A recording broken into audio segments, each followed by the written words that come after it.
우리 크리스찬 선생님들은 꿈 이야기를 하는 거를 좀 좋아했으면 좋겠어요.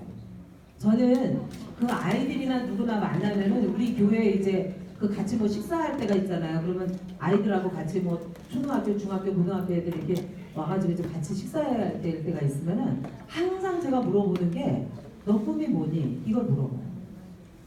같이 어른들하고 식사를 하면 어른들끼리만 얘기하고 애들은 한쪽에서 찌그러져가지고 애들끼리만 얘기하고 휴대폰 하고 있거든요. 그래서 저는 그렇게 안 하고 다 같이 앉도록 해요. 왜냐면 제가 나이가 이제 항상 많은 편이고 또 주로 제가 밥을 사니까 큰 소리를 치려면 밥을 사야 돼요, 여러분. 그래서 이제 앉아라. 그래 니네도 여기 앉아라. 그래서 얘기를 하고 엄마한테도 물어봐요. 집사님은 꿈이 뭐세요? 그렇게. 근데 이제 소문이 나가지고 이제 제가 뭐 우리 밥 먹자 그러고 뭐 하면 다 준비하고 와요. 꿈 얘기할 거. 근데 정말 중요한 거거든요. 아이들하고 늘 꿈을 나누는 거. 그리고 이제 그때 어떤 아이는 이래요. 선생님 그때 권사님이 지난번에도 물어보셨는데 그래요. 그러면 내가 그래? 그때 그 꿈 다시 말해보라고. 다시 들어보고 싶어서. 또는 바뀌었을 수도 있거든요. 아이들은 계속 바뀌는 게 정상이니까. 그래서 그런 이야기를 자주 나누면서 꿈을 꾸게 하는 거죠. 그 질문을 하면서 질문은 사람을 생각하게 하니까. 이거 저기 시험을 봐야 되는데 또 답안지가 다 나왔네. 자, 지도자의 그릇 믿음 어떤 거요? 네, 어떤 경우에도 네가 믿음을 그리스도를 선택하는 거, 하나님을 선택하는 거. 이거를 계속 애들한테 자주 점검하세요. 믿음이 뭐지? 자주 점검해 주시고요. 그래야 아이가 어떤 편에 딱 섰을 때 아이들은 그런 갈등 상황에 놓일 때가 많거든요. 학교에서 내가 이걸 해야 되느냐 말아야 되느냐 그럴 때가 많이 있습니다. 그때 아이가 그 기준을 어떻게 해요? 하나님, 그리스도 그렇게 둘 수 있도록 그렇게 우리 바탕을 마련해 주는 거죠. 그 다음에 소망이 뭐냐. 결국 지금 우리가 이것을 가지고 오늘 하려고 하는 것도 소망에 관한 얘기, 세계복음화에 관한 얘기거든요. 왜냐면 땅끝까지 이르러 복음이 전해야지만 이제 예수님 다시 오시니까 우리는 열심히 세계복음화 해야 돼요. 그죠? 그 다음에 최고의 사랑은 뭐다? 예수 그리스도를 전하는 거. 복음의 도구로서 이제 이것이 무엇인가 하는 거에 대해서 오늘 설명을 좀 할 거예요. 그리고 왜 배우느냐? 네가 도대체 왜 배우느냐? 아이들한테 얘기해보라면 다 알아. 안다 그러고 말을 안 해요. 그거 모르는 거라고 말씀드렸죠. 그러니까 아이가 입 밖으로 내서 자기가 가지고 있는 자기 안에 있는 것들을 표출하고 또 나타내고 누군가에게 내가 가지고 있는 것을 타자를 위해서 사용할 수 있어야 된다는 거죠. 우리가 자기만 알고 자기만 뭐 박사학위 10개 받고 있다가 죽으면 무슨 소용이 있어요. 표출을 하고 밖에 내서 누군가에게 유익을 줘야 된다는 거죠.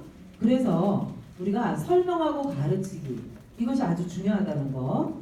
그래서 가르치기 위해 배우고 전하기 위해 배우는 거 우리는. 그리고 잊지 않게 하기 위해서 설명한다.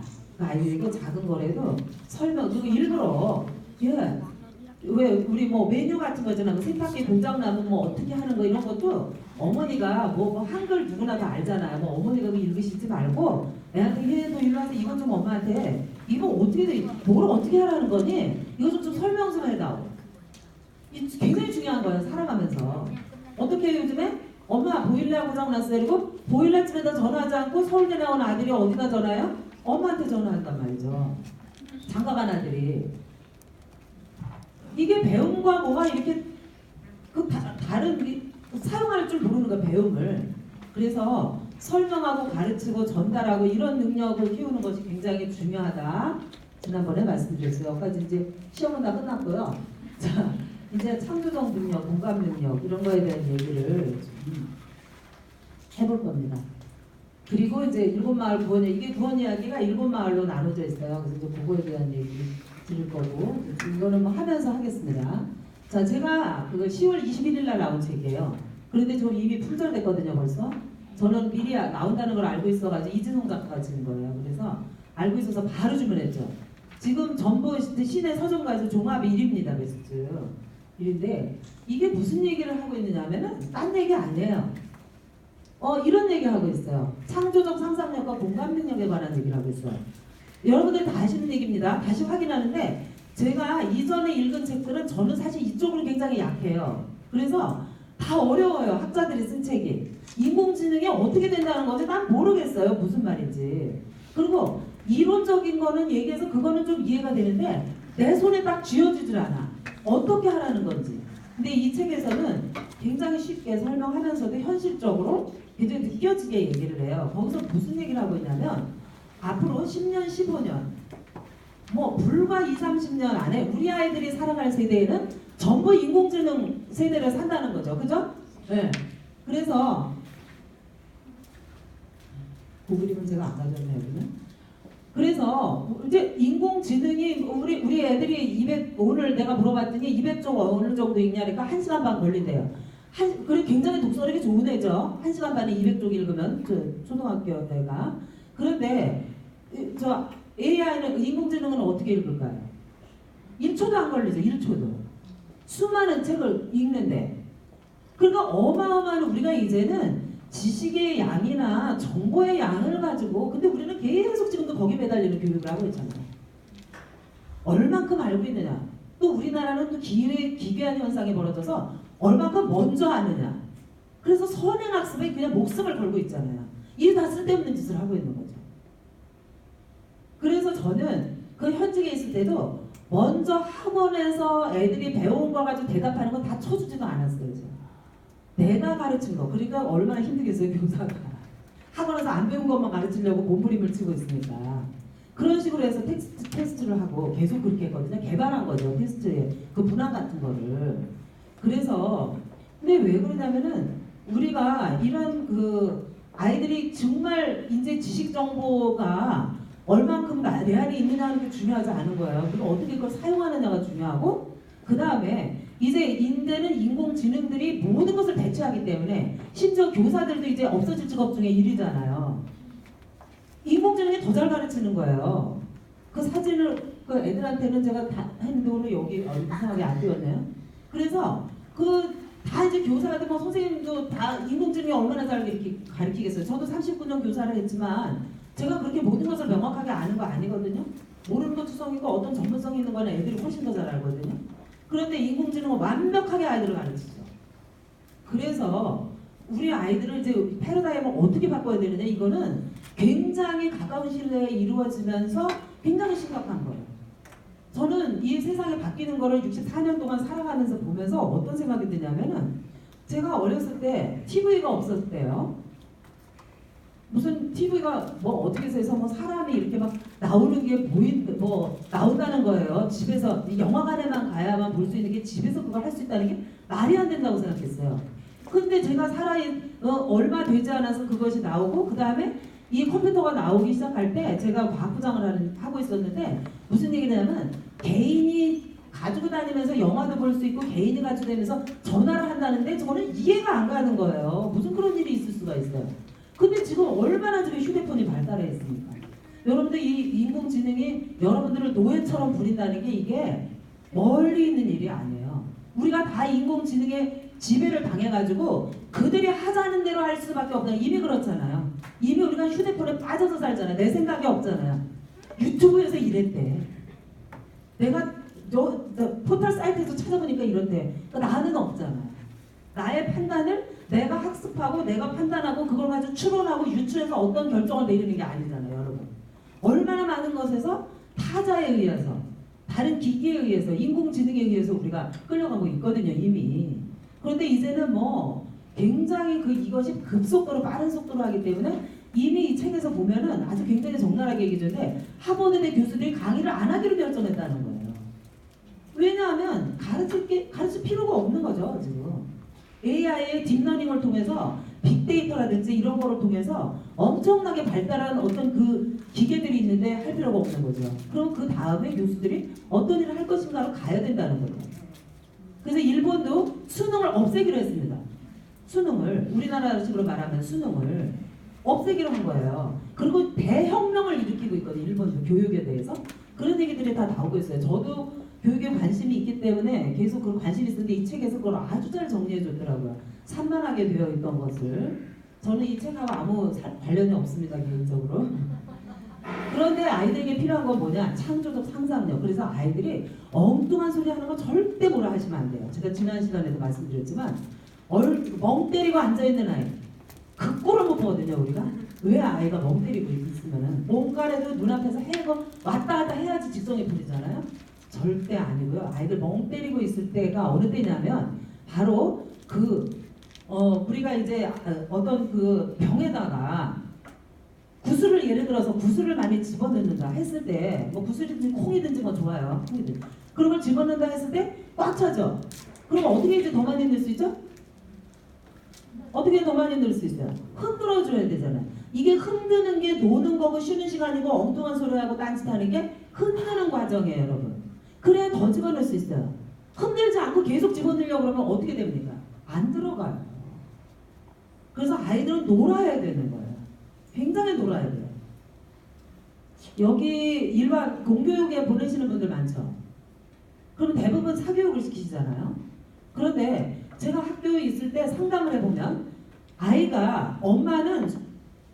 아이는 저하고 상담할 때 우리 엄마는 쉬는 시간을 주지 않는다는 거야. 너무 힘들다는 거야 자기는. 그런데 엄마하고 상담을 해보면 기가 막히다 그러면서 막 참나 걔가 그런 소리 했냐고 막 웃어요. 그리고 어이가 없어서 억울해서 엄마한테 팔팔 뛰고 아이는 또 야 너 엄마가 쉬는 시간을 많이 준다는데 그러면 아이는 또 아이대로 펄펄 뛰어요. 그런데 제가 두 사람을 상담하면서 알게 됐어요. 이쪽도 진실을 말하고 있고 저는 둘 중에 하나 거짓말한다고 생각했거든요. 근데 이쪽도 진실을 말하고 있고 이쪽도 진실을 말하고 있어요. 어떻게? 이 아이는 쉬는 시간이 많아요 실제적으로 양적으로. 근데 엄마가 이렇게 말해요. 2시 20분까지 학교 갔다 왔지 30분 있다가 애가 놀고 있어요. 30분 있다가 학원 가야 되는 거 알지? 그 학원 갔다 그러면 이제 그 다음에 무슨 펜을 해야지 뭐를 해야지. 그러니까 아이는 놀면서 몸은 놀고 있는데 이 뇌가 놀질 않는 거예요. 그러니까 아이는 계속 스트레스를 받는 거예요. 그래서 얘는 쉬는 시간이 없는 거예요. 근데 엄마는 어때요? 얘가 실제 공부하는 시간 별로 안 된다는 거죠. 그래서 이런 것들, 그래서 우리가 그 아이들에게 어떤 공간을 만들어주는 게 굉장히 중요하다고 보고 애들은 놀아야 돼. 노는 것만큼 프로세스를 처음부터 끝까지 그 프로세스를 만들어서 하는 작업이 없습니다. 노는 거는 처음부터 애들이 다 목표를 세우고 그거에 대한 그 과정을 의논하고 그래서 그 모든 과정을 통해서 결론까지 내서 재밌게 노는 걸로 끝나는 게 이 놀이거든요. 그렇게 아이들이 어렸을 때는 그렇게 자기 스스로가 목표를 세우고 그 과정까지 다 참여해가지고 결론까지 내는 게 없어요. 노는 것밖에는. 그래서 그런 걸 통해서 아이들이 그 생각하는 그 사고 프로세스를 익힐 수 있게 되는 거거든요. 논리적으로 사고하는 것도. 그래서 그런 것들에 대해서 좀 엄마들이 아이들이 멍 때리면서 가만히 앉아서 창조적 상상 능력을 키우는구나 이렇게 아시면 돼요. 그리고 공감 능력은 뭐냐면은 제가 오늘도 얘기했는데 이 아이들하고 친구들하고 얘기했을 때 정말 깊이 옆에서 애가 친구가 아프다고 난리가 났는데 앉아서 시험 공부만 하는 애는 절대 성공 못합니다. 걔는 아플 필요 없어요. 인공지능 시대에. 걔가 지금 시험 공부하고 있는 그거 인공지능이 다 알아서 할 거를 하고 있는 거예요. 그런데 이 아이가 친구가 아파서 있으면 내가 만사를 제쳐놓고 시험이 내일 모레라 할지라도 아니면 바로 다음 시간에 시험을 봐서 내가 늦으면 불리한 이익을 당한다 할지라도 친구를 데리고 보건실로 가는 아이가 공감 능력이 있는 아이예요. 이런 아이들이 살아남는다는 거예요. 그러니까 타자를 위한 삶에 대해서 계속 얘기해 주셔야 돼요. 그러니까 말 한마디로 해도 야야야 그래야지 네가 이거 먹고 산다 다 너무 잘 먹고 살자고 하는 짓이다. 절대 하세요는 안 될 말씀이거든요. 그러니까 아이가 늘 다른 사람을 위해서 사는 삶을 생각할 때 아이들은 굉장한 자기 안에서 힘이 나오게끔 돼서 하나님이 그렇게 만드셨어요 우리를. 나만을 위해서 살 때는 나 중심, 물질 중심, 성공 중심으로 사는 아이는 실패한다 이렇게 보시면 돼요. 그래서 이 공감 능력이라는 그거거든요. 나, 너, 우리 이 세 가지 단어예요. 나, 너, 우리. 그래서 늘 타자를 위한 삶에 대해서 우리는 손해본다는 생각을 굉장히 많이 하고 있는데 그런 것들에 대해서 애들이 어떻게 그것을 극복할 수 있느냐 그런 것에 대해서 좀 많은 생각이 필요하다는 생각을 합니다. 그래서 우리 아이들 정말 근데 이거는 그래요. 기부, 봉사, 인권 뭐 이런 얘기를 그 에이트에서도 하고 있는데 저도 지금 뭐 동남아니 뭐 어디 여러분들 미국, 필리핀 제가 주로 가는 데가 미국, 필리핀, 캄보디아, 베트남인데 이런 데를 갈 때 제가 어떻게 갈까요? 어떻게 갈까요? 다 쟤도 왜 비행기 타고 가요? 그런데 누가 10원도 대주는 거 없습니다. 교회에서 제가 뭐 10원도 받지 않습니다. 저는. 왜냐면 교회가 지금 다 어려운데 무슨 교회에서 그런 거를 하겠어요. 후원해주는 사람 없죠. 그래서 저는 제가 연금 받는 거에서 다 뭐 알뜰하게 모아서 그 돈 가지고 가는 거예요.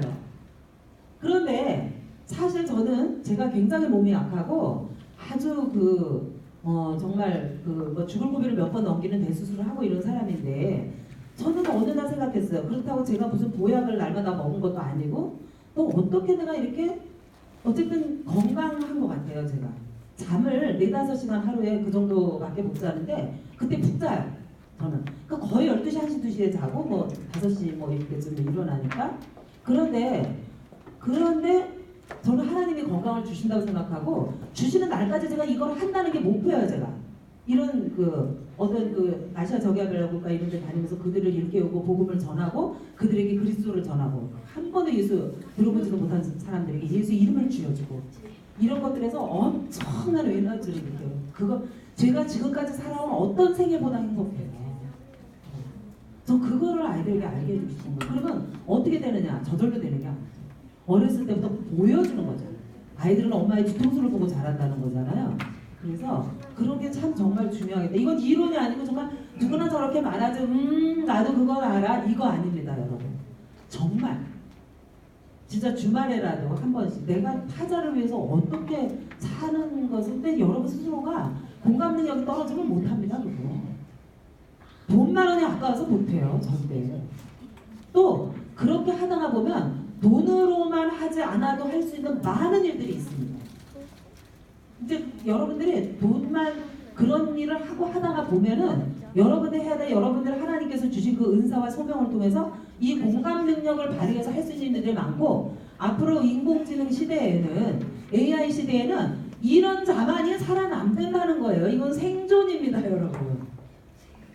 나도 우리와 공감하고 우리 아이들은 타자를 위한 삶을 살아가도록 하는 것은 생존이에요, 이제는. 네. 자, 7마을 구원 이야기 7마을로 나눌 건데요. 여러분들 우선 교재를 한번 보세요. 이게 지금 보면 굉장히 복잡하죠, 여러분. 근데 오늘 저 수업에서는요, 순서를 아는 게 되게 중요한데 이게 도대체 어떻게 된 거냐. 그림이 잘 안 보이실 거예요. 그림을 좀 잘 보시고 오늘 제대로 다 못합니다. 여기 62가지의 그림이 있기 때문에 62개의 스토리가 있어요. 그래서 사복음서를 한 장에다가 담아놓은 겁니다. 이 그림을 그리신 분이 대단하신 분이에요. 그래서 이분이 기독교 교육학 박사이시면서 진짜 공부를 많이 하신 분인데 통합 측 목사님 사모님이시면서 뭐 교육자도 하시고 전도사님도 하시고 이렇게 하신 분인데 지금은 이제 조금 사역 이제 건강이 좀 안 좋으셔가지고 사역을 내려놓고 계신 분이에요. 그래서 이제 여러분들이 지금 받으신 교재 있죠, 거기 저한테도 한 권 주실 수 있나요? 네. 장님은 안 갖고 계시죠? 안 있으세요? 네.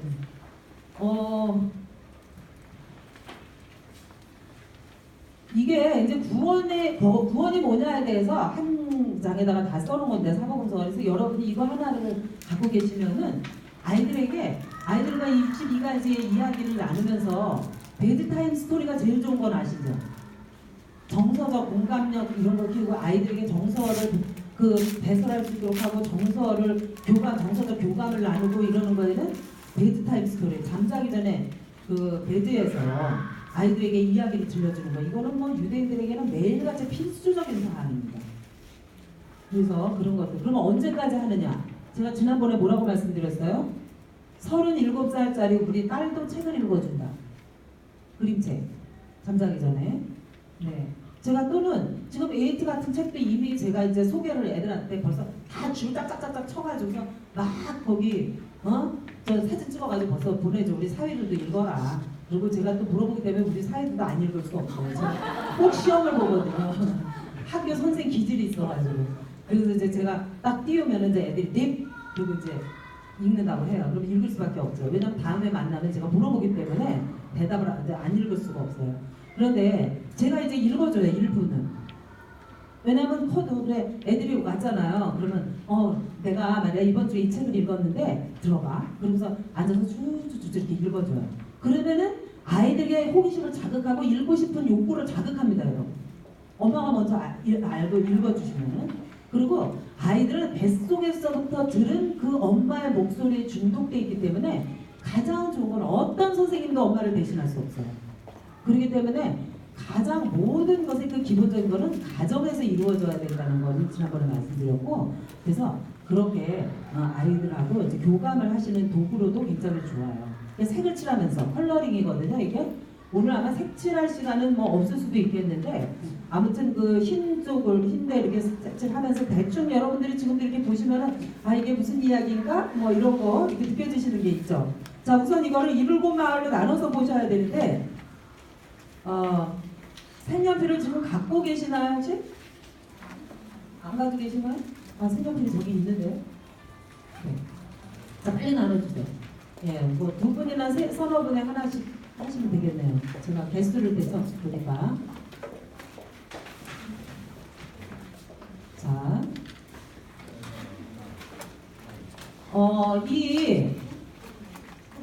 이 그림은 이겁니다.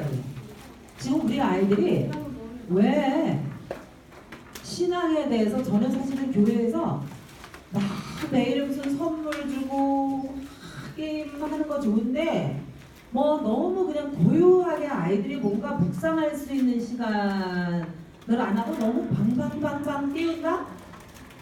저 이거 반대하는 사람이서 저는 영상 예배를 반대해요. 여기 지금 혹시 하고 계시면 사역자분들 계시면 용서하시고 들으시는데 저는 어쨌든 그 독서를 한 독서 쪽, 그 문학 쪽으로 이제 제가 그쪽을 하는 사람이라 이제 제 입장에서만 말씀드리는 거니까 이걸 분별하시는 것도 여러분들 능력입니다. 그런데 저는 영상 예배를 좀 반대하는 그래서 아이들이 이렇게 좀 고요하게 말씀 하나라도 말이죠. 말씀 지난번에 슬로우 리딩 말씀드렸잖아요. 말씀 하나라도 제대로 알면 사실 인생에 제가 살아가면서 제가 예수 믿으면서 이제 40년 교회는 40년 다니고 예수님을 진짜 믿은 지는 25년 됐는데 제가 그 15년 동안은 그냥 헛다리로 다녔거든요. 이렇게 왔다 갔다. 그런데 25년 동안 제가 살아가면서 성경 말씀 불과 10개 정도 갖고 사는 것 같은데요. 여러분도 어떠세요? 성경 한 권 다 통달해가지고 사세요? 매주 가서 목사님 설교 듣고 새벽 기도에 철야 예배 저녁 예배 들어도 저는 불과 말씀 한 10개가 나를 살리는 것 같아요. 저는. 그래서 정말 그 아이들에게 하나의 성경 기준으로 이 아이를 살릴 수 있는 또는 아까 우리가 하이파이브에서 느낀 것처럼 세상을 살릴 수 있는 도구가 된다면 되지 않겠는가. 저는 그런 생각을 합니다. 그래서 여러분들이 이거를 어떻게 깊이 볼 수 있느냐 이런 거 가지고 아이들하고 좀 많이 나누면서 했으면 좋을 것 같아요. 먼저 맨 오른쪽에 있는 그 1번 1마을이 있어요. 1마을. 이거는 조금 이따 할게요. 자, 1마을을 이렇게 색을 칠해보세요. 맨 오른쪽에 여기. 자, 요거 1마을. 1마을을 색 칠해보세요. 어디가 1마을인가? 에덴박 어둠 마을입니다. 거기다 색칠하라는 게 아니라 요 종이에다 색칠하라고 말씀드리는 거예요. 거기 1마을 색칠하세요. 네, 1마을. 거기 이미 나와있죠. 교재 이게 모아치기를 했구나. 이쪽, 네, 이제 이쪽에 여기에다가 자, 칠해보세요 한번. 네. 칠하셨어요? 이제 1마을이 뭔지 아시겠어요? 네, 아시죠? 자, 1마을이 에덴박 어둠 마을이라는 마을이에요. 에덴박 어둠 마을에서 어떤 일이 있었는가 하는 거에 대한 이야기입니다. 자, 그런데 거기에 오늘 요절 말씀이 나오기 때문에 지난번에 하브루타를 통해서 배운 것을 바탕으로 지금 이제 질문을 만드시는 것을 해보겠습니다. 이제 이것도 이제 시험인데. 자, 보겠습니다. 자, 어떻게 지금 이거 딱 보시면은 질문 몇 개 만드실 수 있죠? 네? 질문 7개 만드실 수 있잖아요. 사선축을 자르면은 바로 그거가 하나씩 질문 만들 수 있다고 말씀드렸죠, 지난번에. 일주일 동안 다 잊어버리셨나? 자, 만들어 보겠습니다. 첫 번째, 뭐라고 만들으시면 될까요? 빨리빨리 생각나는 대로 시작. 여자 요소는 누구일까? 또? 어? 여자는 누구일까? 또? 사실 질문입니다. 생각을 묻는 질문. 네. 후손은?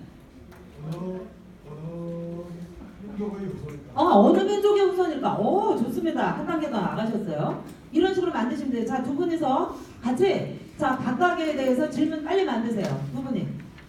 6개의 의문사와 만약에와 예를 들면을 이용해서 만드시기 바랍니다. 7개 넘게 만드시면 더 좋죠. 자, 만들어 보세요. 항상 아이들하고 성경학으로 할 때 이렇게 하시면 돼요. 질문을 만드실 때. 막연하잖아요. 그냥 만드시려면. 사선을 치시고 그 의미 그룹, 센스 그룹으로 사선을 치시고 그 사선 하나마다 만드시거나 하나만 나오지 않아요. 4개 나와요. 저 여자의 후손 가지고 엄청나게 많이 나옵니다, 여러분. 그렇죠? 왜 여자의 후손이? 네. 여자의 후손은 어디에서 태어났을까? 여자의 후손은 누구일까? 여자의 후손은 누구의 후손을 여자의 후손이라고 할까? 여자는 누구일까? 아까 누가 말씀하셨던 것처럼 여자의 후손이 태어나지 않았다면 어떻게 되었을까? 뭐 여러 가지 말들 수 있잖아요. 그런 식으로 창세기 3장 15절까지 질문을 만드십니다. 시작 빨리 하세요. 지금 제가 한 4분 드리겠습니다. 각각 2분씩 서로 의논해서 만들어 보세요.